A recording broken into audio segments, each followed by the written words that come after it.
Gure ametsa, etorkizun batean haur-hezkuntzako atzerriko hizkuntzako irakasleak izango gazenez, karreria amaitzean mundura irten, bidaia eta lurralde desberdinetako hezkuntza sistemak desberdinak ikustea gustatuko jakun, bertan ikasi, gure esperientziak elkar banatu eta denbora batera Euskal Herrira bueltatzea izango zen asmoa eta aldi izan eskero irakasle bezala lan bat topatzea.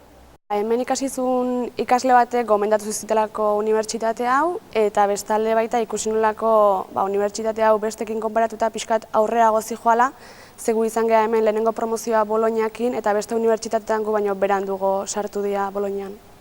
Gu Erasmus programeakin Holandara joan ginen eta bertako unibertsitatean egon ginen eta basekigun programa horren barruan hegoaldeko herrialde batean proiektun bat aurrera eraman behar ginoala eta Zambiara joan ginen.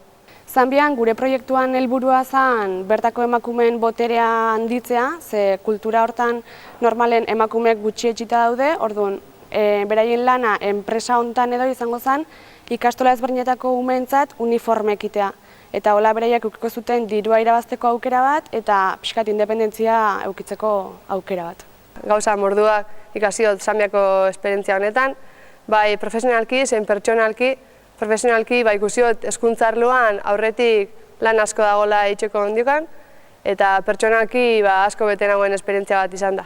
Profesionalki asko ikasi dugu, baina gehien bat pertsonalki ikasi dugu han, ze beraiek asko erakutsi digute guk hemen baloratzen ez ditugun gauzak baloratu behar diala eta han erakutsi digute irrifarra ez dela inoiz galdu behar eta balorea eman behar diogula gauz batzui hemen emate ez dizkiogu nahi.